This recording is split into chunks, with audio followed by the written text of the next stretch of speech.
Hello മക്കളെ, 2026 ഫെബ്രുവരി മാസം 20 നിങ്ങളുടെ ക്ലാസ് 12 CBSE ബോർഡ് എക്സാം ആരംഭിക്കാൻ വേണ്ടി പോകുന്ന ദിവസം. നമ്മളിനി എത്ര ദിവസം പരിശോധിച്ചു കഴിഞ്ഞാൽ 100 ദിവസം മാത്രം ബാക്കി. Last 100 days. ഒരിക്കലും ഞാൻ ടെൻഷൻ അടിക്കാൻ വേണ്ടി പറയുന്നൊരു കാര്യമല്ല. 100 ദിവസം നമുക്കറിയാം, അത് ചുരുങ്ങിയ സമയമല്ല, കുറച്ചധികം കാലഘട്ടമുണ്ട്. നമ്മൾ ഈ നിമിഷം തന്നെ പഠിക്കാൻ വേണ്ടി ആരംഭിക്കണം. അതിനൊരു അലേർട്ടുമായിട്ടാണ് ഞാൻ നിങ്ങളിലേക്ക് ഈ നിമിഷം വരുന്നത്. നമ്മൾ ആദ്യമായിട്ട് പഠിക്കേണ്ട വിഷയങ്ങൾ ഏതൊക്കെ? എക്സാം ടൈം ടേബിളിനകത്ത് നമുക്കറിയാം വളരെ വ്യക്തമായിട്ട് ഗ്യാപ്പുകളെല്ലാം തന്നെയുണ്ട്. സോ ഒബ്വിയസ്ലി ആ കാണുന്ന ഗ്യാപ്പെല്ലാം മാനേജ് ചെയ്തുകൊണ്ട് നിങ്ങളുടെ പഠനം ആരംഭിക്കണം. ആദ്യമായിട്ട് പറയുമ്പോൾ ഫിസിക്സ്, കെമിസ്ട്രി, മാത്സ്, PCM ഈ കാണുന്ന 3 വിഷയം തന്നെയാണ് നമ്മൾ ആദ്യമായിട്ട് പഠിച്ചേർക്കേണ്ടത്. കാരണം സിലബസ് ഒരുപാടുണ്ട് എന്ന് മാത്രമല്ല, പഠിക്കാനുള്ള ഓരോ കോൺസെപ്റ്റിൻ്റെയും ഡെപ്ത് അവിടെ വളരെ ഇമ്പോർട്ടൻ്റ് ആണ്.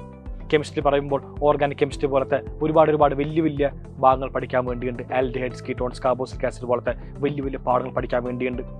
ഫിസിക്സിൽ നമുക്ക് റേയോപ്റ്റിക്സ് പോലത്തെ അവിടെയും ഒരുപാട് വലിയ പാഠമുണ്ട്. മാത്സിനകത്ത് പറയുമ്പോൾ ഇൻ്റഗ്രൽസ് പോലത്തെ വലിയ പാഠങ്ങൾ. അപ്പോൾ ഇത്തരത്തിൽ ഒരുപാട് വലിയ പാഠങ്ങളും ആൻഡ് ദെൻ ഒരുപാട് കോൺസെപ്റ്റുകളും വളരെ വ്യക്തമായിട്ട് പഠിക്കേണ്ട സബ്ജക്റ്റാണ് നമുക്ക് ഫിസിക്സും കെമിസ്ട്രിയും മാത്സും. ആൻഡ് ഈ കാണുന്ന സബ്ജക്ട്സിൻ്റെ ഇടയിലുള്ള ഗ്യാപ്പ് നമുക്കറിയാം, ഒരു 7 ദിവസം അല്ലെങ്കിൽ ഒരു 6 ദിവസം മാത്രമാണ് ഗ്യാപ്പ് വരുന്നത്.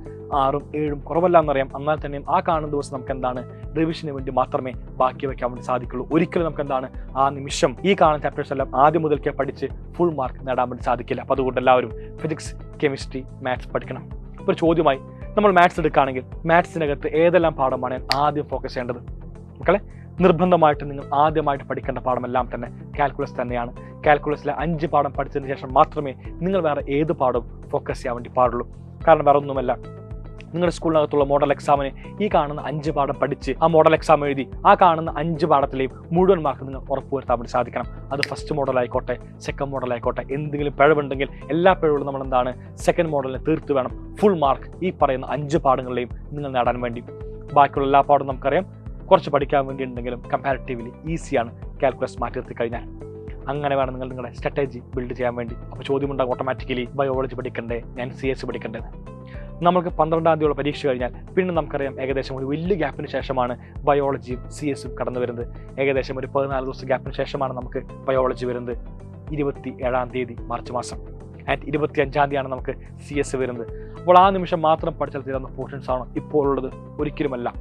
നമ്മൾ എന്ത് ചെയ്യണം, പാരലലി കുറച്ച് ബയോളജി പഠിക്കണം. കുറച്ച് മുന്നാണ് CSഉം നിർബന്ധമായിട്ട് പഠിക്കണം. CS കമ്പാരിറ്റീവ്ലി എല്ലാം തന്നെ ലോജിക്കൽ വൈസ് ആയതുകൊണ്ട് ലോജിക്കലി വളരെ വ്യക്തമായിട്ട് നമുക്ക് അറിഞ്ഞാൽ മാത്രമാണ് CS എന്നൊരു എക്സാം നമുക്ക് ക്രാക്ക് ചെയ്യാൻ വേണ്ടി സാധിക്കുള്ളൂ. പിന്നെ ഒന്നുകൂടി ഞാൻ പറയാം, ഇപ്പോൾ നോക്കുമ്പോൾ ഒരുപാട് ഗ്യാപ്പ് ഉണ്ട് നമുക്ക് CSനും ബയോളജിക്കും. ബട്ട് ആ നിമിഷം നമുക്ക് ആ കാണുന്ന ഗ്യാപ്പ് മതിയാവില്ല. കാരണം എക്സാം പ്രഷറാണ് നമുക്ക് ഏറ്റവും അധികം ഉണ്ടാവുക. എനിക്ക് CS ഒന്നും അറിയില്ല, എനിക്ക് ബയോളജി ഒന്നും അറിയില്ല എന്ന് ആലോചിച്ച് ഞാൻ ആദ്യത്തെ ദിവസം പഠിക്കാൻ വേണ്ടി മാർച്ച് മാസം 13th ആരംഭിക്കുകയാണെങ്കിൽ അന്ന് നമുക്ക് വലിയ വെല്ലുവിളി നേരിടേണ്ട വരും. വെറും തന്നെയല്ല, എനിക്ക് ഒന്നും അറിയാത്ത വിഷയം ആദ്യമായിട്ട് ബോർഡ് എക്സാമിൻ്റെ ആ ഒരു ചെറിയ ഗ്യാപ്പിൽ പഠിക്കുമ്പോൾ അത് പ്രാക്ടിക്കലി ഇമ്പോസിബിൾ എന്ന് തന്നെ ഞാൻ പറയും. അതുകൊണ്ട് പാരലലി കുറച്ചെങ്കിലും പഠിച്ചുകൊണ്ട് ആ കാണുന്ന സബ്ജക്റ്റ് നമുക്ക് നല്ല ബേസിക്സ് നിങ്ങളെല്ലാവരും ഉണ്ടാക്കി വെക്കണം. മക്കളെ, നിങ്ങൾക്ക് വേണ്ടിയുള്ള റിവിഷൻ ക്ലാസ്സുമായിട്ട് ഞങ്ങൾ വരാൻ വേണ്ടി പോകുന്നുണ്ട്. സൈലത്തിൻ്റെ എൻഡ് ഗെയിം ബാച്ചുമായി. എൻഡ് ഗെയിം ബാച്ച് ക്ലാസ്സുകൾ ആരംഭിക്കാൻ വേണ്ടി പോകുന്നത് ഡിസംബർ മാസം 1ാം തീയതിയാണ്. ഡിസംബർ മാസം 1ാം തീയതി മുതൽ നമ്മൾ ഏകദേശം ജനുവരി മാസം 20ാം തീയതിക്കുള്ളിൽ തന്നെ കംപ്ലീറ്റ് സിലബസ് നമ്മൾ റിവൈസ് ചെയ്ത് തീർക്കുന്നതായിരിക്കും. ഏതൊക്കെ വിഷയം? Physics, chemistry, maths, biology, CS ഈ പറയുന്ന എല്ലാ വിഷയത്തിൻ്റെയും എല്ലാ പാഠവും നമ്മൾ ഫ്രം ദി സ്ക്രാച്ച് റിവൈസ് ചെയ്തുകൊണ്ട് ഏറ്റവും ഗംഭീരമാക്കി നമ്മൾ മാറ്റുന്നതായിരിക്കും. ഏകദേശം പറയുമ്പോൾ ഈ കാണാൻ പ്ലാൻ നിൽക്കുന്നത് ഒരു 50 ദിവസം മാത്രമാണ്. 50 ദിവസം കൊണ്ട് നമ്മൾ എന്ത് ചെയ്യുന്നു, എല്ലാ പാടും റിവൈസ് ചെയ്ത് ഏറ്റവും ഗംഭീരമാക്കി മാറ്റുന്നു. അപ്പോൾ സംശയം ഉണ്ടാകും, 50 days കൊണ്ട് എനിക്കെല്ലാം തന്നെ തീരുമെന്ന്. മക്കളെ, നമ്മുടെ സ്കെഡ്യൂൾ പോകുന്നത് ഇങ്ങനെയായിരിക്കും. ഡിസംബർ മാസം 1ാം തീയതി വൈകുന്നേരം 7 മണിക്ക് നമ്മുടെ ആദ്യത്തെ ചാപ്റ്ററിൻ്റെ ലൈവ് ആരംഭിക്കും.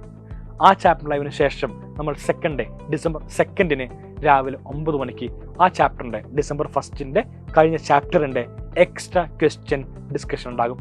ബോർഡ് എക്സാമിന് ചോദിച്ച പ്രീവിയസ് ക്വസ്റ്റ്യൻസും NCERT ക്വസ്റ്റ്യൻസും എല്ലാം ഉൾപ്പെടുന്ന ഒരു എക്സ്ട്രാ ക്വസ്റ്റ്യൻ ഡിസ്കഷൻ നമ്മൾ എന്ത് ചെയ്യും, രാവിലെ 9 മണിക്ക് നിങ്ങൾക്കൊണ്ട് സംഘടിപ്പിക്കും. ഇതാണ് ഡിസംബർ 2 ആദ്യത്തെ പ്ലാൻ. ആൻഡ് ഡിസംബർ 2 തന്നെ ഈവനിങ് 7 മണിക്ക് നമ്മൾ നെക്സ്റ്റ് സബ്ജക്റ്റിലെ നെക്സ്റ്റ് ചാപ്റ്ററുമായിട്ട് നിങ്ങളിലേക്ക് വരും.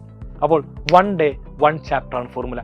ഒരു ദിവസം നിങ്ങൾ മെനക്കെടാൻ വേണ്ടി തയ്യാറാണെങ്കിൽ, ഒരു ദിവസം നിങ്ങൾ പഠിക്കാൻ വേണ്ടി തയ്യാറാണെങ്കിൽ, ഒരു ദിവസം നിങ്ങൾ ക്ലാസ് എടുക്കാൻ വേണ്ടി തയ്യാറാണെങ്കിൽ നമുക്ക് ഒരു ചാപ്റ്റർ വളരെ ഈസി ആയിട്ട് തീർക്കാവുന്നതാണ്. കാരണം അതിൻ്റെ എല്ലാ കോണ്ടന്റും പറയും, ഒപ്പം തന്നെ എല്ലാ ക്വസ്റ്റ്യൻസും നിങ്ങളിലേക്ക് എത്തിക്കും, including 2025 CBSE board exam questions. ഇതിന് പുറമെ വേറെ എന്തെല്ലാമാണ് നമുക്ക് എൻഡ് ഗെയിം ബാച്ചിൽ, സൈലത്തിൻ്റെ റിവിഷൻ ബാച്ചിൽ ലഭിക്കുക? മറ്റൊരു സംഭവമാണ് മക്കളെ ഇൻസ്റ്റാലൺ. നിങ്ങൾക്ക് ആവശ്യമുള്ള റിവിഷൻ നോട്ട്സുകൾ, ഇതിന് പുറമെ ലഭിക്കുന്ന മറ്റൊരു സംഭവമാണ് മൈൻഡ് മാപ്പുകൾ. ഇത്തരത്തിൽ ഒരുപാട് ഫീച്ചേഴ്സുകൾ ഉൾപ്പെടുന്നതാണ് സൈലത്തിൻ്റെ നിങ്ങൾക്ക് വേണ്ടിയുള്ള എൻഡ് ഗെയിം ബാച്ച്. ആൻഡ് ഈ കാണുന്ന ബാച്ച് നിങ്ങൾക്ക് എക്സാം തീരുന്നത് എന്നാണോ അന്ന് വരെ അവൈലബിൾ ആയിരിക്കും, അതായത് മാർച്ച് മാസം അവസാനം വരെ. എനിക്കൊന്നുകൂടി പറയാനുണ്ട്, വേറൊന്നുമല്ല, നമ്മൾ എത്ര ക്ലാസ് കേട്ടാലും എത്ര ക്വസ്റ്റ്യൻ ചെയ്താലും practice makes a man perfect. നമ്മൾ എക്സാമുകൾ എഴുതിയാൽ മാത്രമാണ് നമുക്ക് പെർഫെക്റ്റ് ആയിട്ട് ഒരു എക്സാം എഴുതാൻ വേണ്ടി സാധിക്കുള്ളൂ, പ്രത്യേകിച്ച് ബോർഡ് എക്സാമിനേഷൻ. അതിനുവേണ്ടി നിങ്ങൾ ഒരുപാട് മോക്ക് ടെസ്റ്റുകൾ എഴുതണം. അതും എങ്ങനത്തെ മോക്ക് ടെസ്റ്റുകൾ? CBSE ബോർഡ് എക്സാം പാറ്റേൺ എങ്ങനെയാണോ അതുപോലെയുള്ള മോക്ക് ടെസ്റ്റുകൾ നിങ്ങൾ നിർബന്ധമായിട്ടും എഴുതണം. സോ സൈലത്തിൻ്റെ മോഡൽ എക്സാം നിങ്ങൾക്കുണ്ടാകും.